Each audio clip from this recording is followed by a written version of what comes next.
Okay.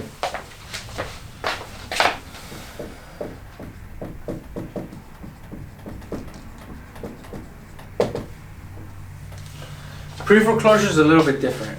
The only reason why pre-foreclosure is a little bit different is because obviously pre-foreclosure means that they are losing their property.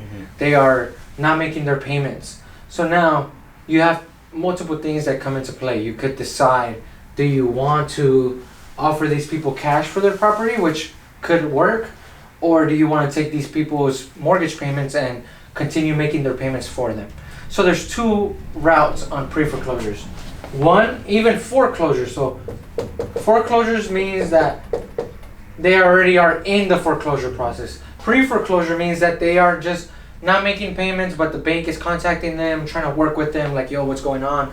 Foreclosure means that they are already taking action, but that doesn't mean that we can't step in and help them. We could still step in and help them and take over their payments even when they get into this process. But we want to target people before that. What I like to look for, again, I would go residential properties. Whenever you're ready for multifamily, whenever you're ready for duplexes, stuff like that, I would recommend switching up the filtering later on, you know? Single family resident. Next thing I would do is, here's the thing. If you are gonna go for subject to's taking over payments, then equity doesn't matter. You could put right here, no equity. You could even target people with low equity. You could go and on the equity section, like how you said, 40% or more, you could go to the equity section and put 10% equity. Put 10% equity. Or you could go and put 20% equity. The reason why is if your exit strategy, you got to pay attention to what your exit strategy is. If your exit strategy is to fix and flip homes, then I wouldn't go 10 to 20%.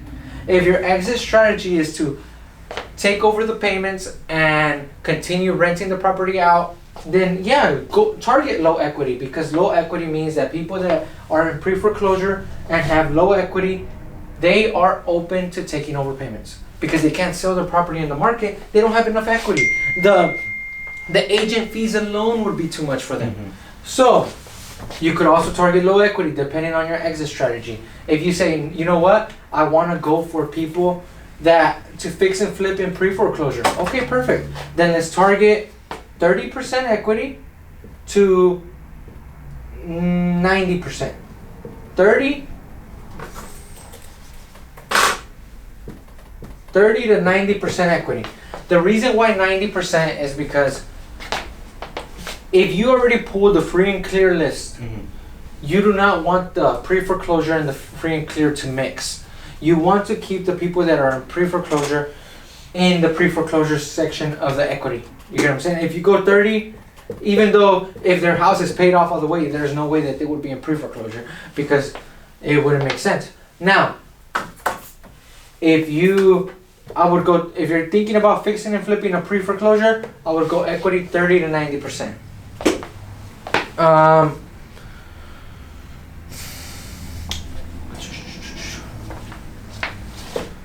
Again, you could go to on PropStream, there's a section on the pre-foreclosure section where you could put the type of pre-foreclosure that it's in. So you could put less pendants, you could put that they just haven't been paying it, that they already got notices for not paying. So you could also put something, you could put like a filter of less pendants.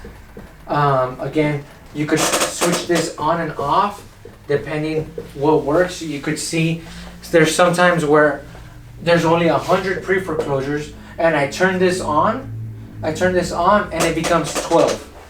You see what I mean? Out of 100 it becomes 12. I turn it off and it becomes 100. So sometimes I tell myself, you know what? I would rather just reach out to these 100 people and not make such a pre-foreclosures. There's not many. You're gonna have 300 here, 100 here, but nothing like high equity. High equity, you're looking at 1,000, 3,000, 100,000, 50,000. So now, if you have 100 and you turn less pendants on and it becomes 12, it's not worth it. It's better just to turn it off, and call it 100 people. Who cares? Get in touch with these people. Even if they say no, It's okay. It's a small enough list where you could just throw the whole group in. See what I mean? Yeah, this is the thing. A lot of people on the YouTube land, a lot of people everywhere that try to educate people on this, they try to filter it too much. Where even me, myself, I target high equity lists with no filters. I'll go high equity. As long as you have high equity of 30% or more, bam, that's pretty much all I would want. Even 40% or more, but 30% I'm happy. I'll wholesale it, I'll fix it and flip it myself or whatever. Or I'll take it and I'll buy it subject to and I'll put a rental in it. Now, whenever I do high equity, I'll probably get 20,000 records. And I'll say, you know what? Pull them all. I haven't even filtered it. I only filtered this thing. Pull them all. Let's start calling. There's probably some people in there who don't have the motivation to sell, but they still want to sell. Some people just want to move out of the state. They say, you know what? I'm tired of paying this much taxes. I'm moving to Texas. You know what? But again, this is for more higher investors who have more, not money, but have more resources. Where they say, you know what? I have 4 or 5 cold callers. I want to just start knocking them out. If it's just you making the phone calls, I would say filter this down. Whenever you filter it down to 1,000, 2,000, call them. They're going to be more targeted. But me, as you guys grow, I would say start targeting big numbers. Why? Because if they have high equity, they are interested in selling. But for pre-foreclosure, I keep it very simple. I either equity 30 to 90%. I will even go equity 10 to 90% sometimes. Give me some that are high, give me some that are low. It's okay. I'll usually keep it onto residential. Like I said, for now, in the future, you guys can start moving it up to commercial properties. But for pre-foreclosure, I would say that's pretty much it. You don't have to put the ownership type. You see how right here, I have ownerships of 5 years, 10 years, 15 years. No ownership. They could be in pre-foreclosure in 3 months. They bought the house and they couldn't make the payments after 6 months. After a year, hey, I'm willing to buy houses from these people who aren't owners for a long time. You see how it's different? So you can put that as a no ownership. Just put 0 because it doesn't matter. It doesn't matter how long they've been owners because a pre-foreclosure could be bought whenever.